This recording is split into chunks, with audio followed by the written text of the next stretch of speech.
to use a kitchen scale. 5 steps to cooking confidence. Not a day goes by when someone isn't pondering the mysteries of the kitchen. For those who love to cook or bake, precision is often the key to a perfect dish or dessert.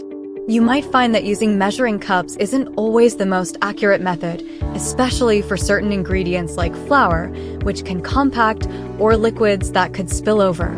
This is where a kitchen scale becomes your kitchen ally, making sure your ingredients are weighed to perfection for that foolproof recipe. You might be thinking that using a kitchen scale is just for professional chefs or seasoned bakers, but the truth is, it's an incredibly useful tool for anyone who spends even a smidgen of time in the kitchen. Whether you're a cooking newbie or a professional chef, getting your hands on a kitchen scale can level up your kitchen game. In this video, we'll break down the basics of how to use a kitchen scale, demystifying this often overlooked but indispensable kitchen gadget. Measuring cups versus scales. Measuring cups and kitchen scales serve the same purpose, measuring ingredients, but they do so in different ways. Measuring cups measure ingredients by volume, which means they capture how much space an ingredient takes up. Kitchen scales, on the other hand, measure by weight, indicating how heavy an ingredient is. This distinction is crucial when it comes to precision, especially in tasks like baking, where even a minor deviation can alter the end result. Kitchen scales usually provide more accurate measurements than measuring cups.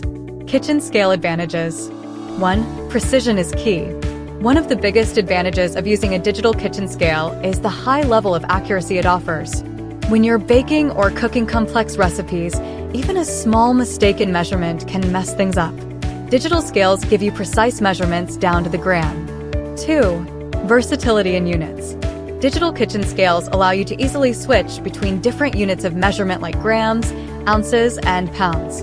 This feature is a lifesaver when you're following international recipes that might not use the units you're familiar with. 3. Portion control.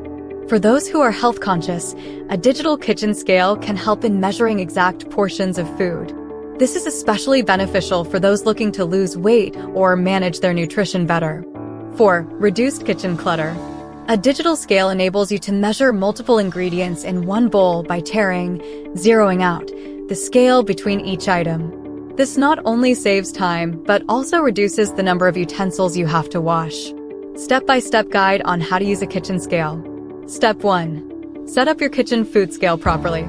You've got your kitchen food scale, and you're all set to start cooking. But wait, you need to set it up first. Place the scale on a flat, stable surface. No tilted tables or wobbly counters, okay? Now, here's a term you'll hear a lot: tare. Hitting the tare button zeroes out your scale.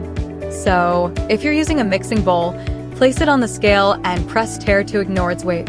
This way, you're not doing math in your head while cooking.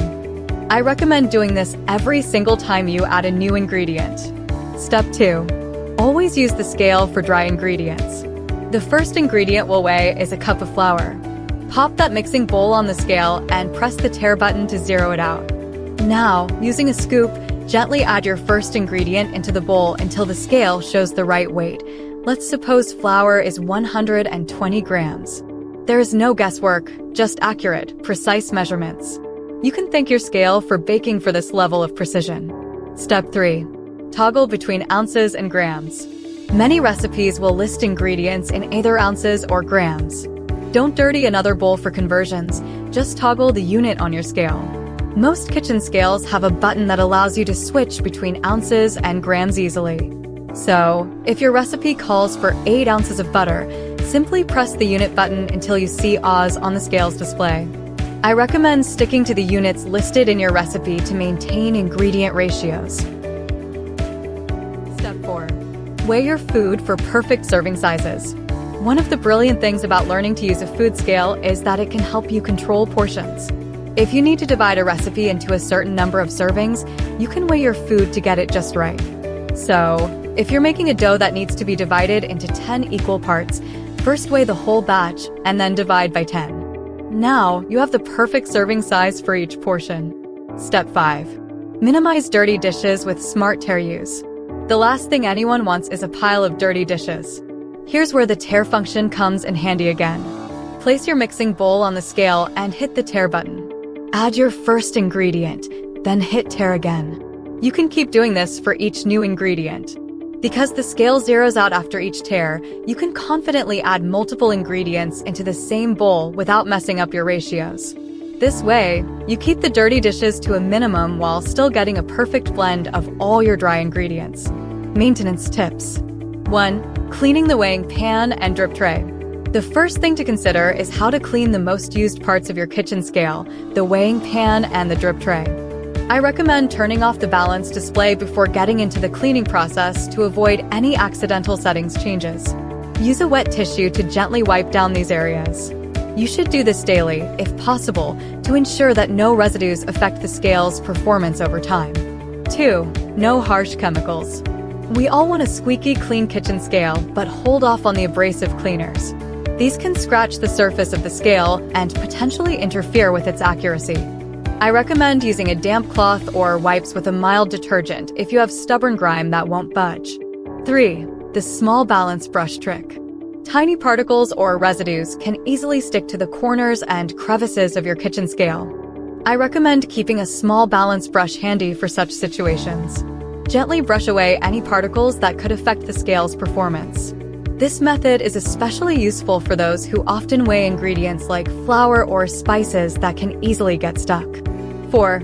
Checking calibration. For those who use their kitchen scale frequently or for tasks that require exact measurements, regular calibration is essential. Most modern digital kitchen scales have a calibration feature. All you need is a known weight. You can find plenty of tutorials online on how to calibrate different types of kitchen scales. I recommend doing this once a month to ensure your scale remains accurate. 5. Store it right. Store it tight. Storage plays a huge role in maintaining the longevity of your kitchen scale. Humidity and temperature changes can affect its performance. I recommend storing it in a dry, cool place, away from other kitchen appliances that produce heat. Don't stack anything heavy on top of it, as that could affect its calibration. 6. Battery life considerations. Don't let a dead battery surprise you in the middle of a cooking session. If your kitchen scale runs on batteries, keep an eye on the battery level if it has an indicator, or simply make a mental note to replace them every few months. Some high-end scales even come with a rechargeable battery, so keep those charged up. Final thoughts. Learning to use a scale can significantly enhance your cooking and baking precision. If you've ever been confused by inconsistent recipe outcomes, a kitchen scale could be the solution. It's as simple as placing your container on the scale, zeroing it out, and then adding your ingredient until the desired weight is reached. Each time you add a different amount of a new ingredient, it's crucial to bring the scale back to zero for the most accurate measurement. A scale isn't just about replacing measuring cups, it's about gaining the kind of accuracy that can make or break a recipe.